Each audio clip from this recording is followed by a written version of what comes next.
Good evening friends, आपले स्वागत आहे माझ्या चॅनलवर।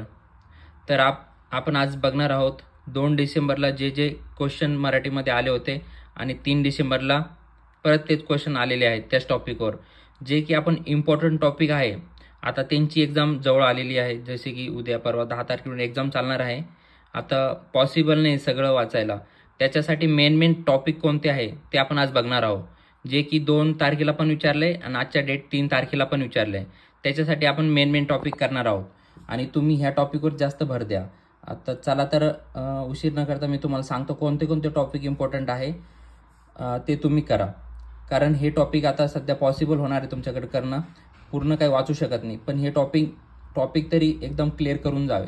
कारण आता ज्यांची उद्या एक्झाम आहे 4, 6, 10 जे बी एक्झाम आहे त्याच्यात पण येऊ शकतात, कारण दोन दिवस काल पण विचारलेले क्वेश्चन आहे आणि आज पण विचारलेले आहेत। चला की मी सांगतो तुम्हाला कोणते बघा। प्रयोगवर 2 तारखेला 3 प्रश्न आले होते, हे 3rd शिफ्टचा पेपर होता आणि आजचा पण 2nd शिफ्टचा पेपरमध्ये प्रयोगवर 2 ते 3 प्रश्न आलेले आहेत। हे कॉमन आहेत, म्हणजे तुम्ही प्रयोग परफेक्ट बनवा, कारण प्रयोगवर 2 ते 3 प्रश्न हमखास येतात। प्रत्येक बॅचला प्रयोगवर क्वेश्चन आहेत, याला तुम्ही थोडंसं फोकस करा। समाजला 1 ते 2 प्रश्न कालच्या बॅचमध्ये होते 3rd शिफ्टला। बघा, एक पंचामृत पण विचारलं होतं, कोणत्या समाजाचे उदाहरण आहेत, आणि आज पण 2 प्रश्न विचारलेले आहेत। आज माझ्या मित्राचा पेपर होता, त्याला पण 2 प्रश्न विचारलेले आहेत। त्याच्यानंतर म्हणी तर आपल्याला लॉजिक लावून सोडू शकतो, पण समाज आणि प्रयोग हे तुम्ही क्लिअरली चांगले करा, कारण त्याच्यात तुमचे 5 ते 6 क्वेश्चन फिक्स येणार आहेत। म्हणी 2 आज पर 2 ते 3 होत्या, आणि टोपण नावे आणि लेखक हे तर फिक्स आहेत। हे काल पण 2 होते आणि आज पण 3 प्रश्न आहेत, म्हणजे टोपण नावे तुम्हाला करूनच जायचे आहेत।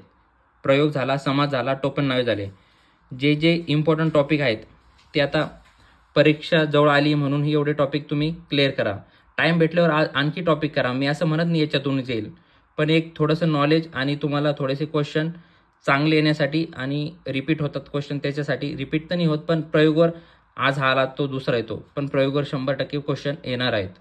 त्याच्यासाठी जे इम्पॉर्टंट टॉपिक ते आपण बघत आहोत। लेखक आणि टोपण नावे तुम्ही हमखास करा, कारण 2 ते 3 क्वेश्चन आहेत।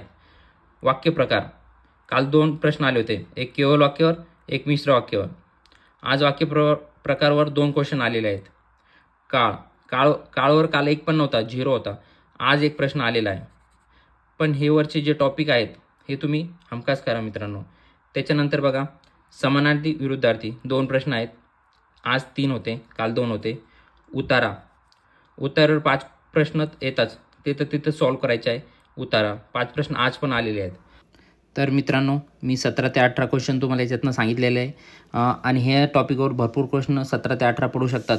हे टॉपिक तुम्ही परफेक्ट बनवून जा, आणि याच्याऐवजी तुम्हाला टाईम भेटला तर बनवा, मी असं म्हणत नाही का याच्याऐवजी काय येईल, पण हे 17 जे मी सांगितले प्रयोग, समाज, म्हणी, लेखक, टोपण नावे याच्यावर तर करून जा। आणि मी तुम्हाला थोडंसं मटेरियल याच्यावर टाकणार टेलिग्राम चॅनलवर आपल्या, जे की मी डिस्क्रिप्शनमध्ये टेलिग्रामची लिंक दिलेली आहेत, तुम्ही त्याला जॉईन करून घ्या, तुमचा भरपूर फायदा होईल त्याच्यामुळं। आणि त्याच्यावर मी इम्पॉर्टंट टॉपिक, इम्पॉर्टंट काय आहेत आणि तुम्ही काय वाचून जायचे आहेत मी सर्व टाकणार आहेत, त्याच्यामुळे तुम्ही टेलिग्राम आपल्या लिंकला जॉईन व्हा आणि तिथं फॉलो करा। आणि हे 2 डिसेंबर आणि 3 डिसेंबर आपण कंपॅरिझन केलेलं आहे, असेच कंपॅरिझन आपण मॅथचं पण करणार आहेत आणि जीकेचं पण करणार आहेत। म्हणून तुम्ही चॅनलला प्लीज फॉलो करून घ्या आणि सबस्क्राईब करून घ्या, आणि आपल्या टेलिग्रामला जॉईन करून घ्या, तर तुम्हाला मी पुढं व्हिडिओ आणतो ते पण बघायला भेटतील। असेच व्हिडिओ बघण्यासाठी प्लीज चॅनलला सबस्क्राईब करा। थँक्यू।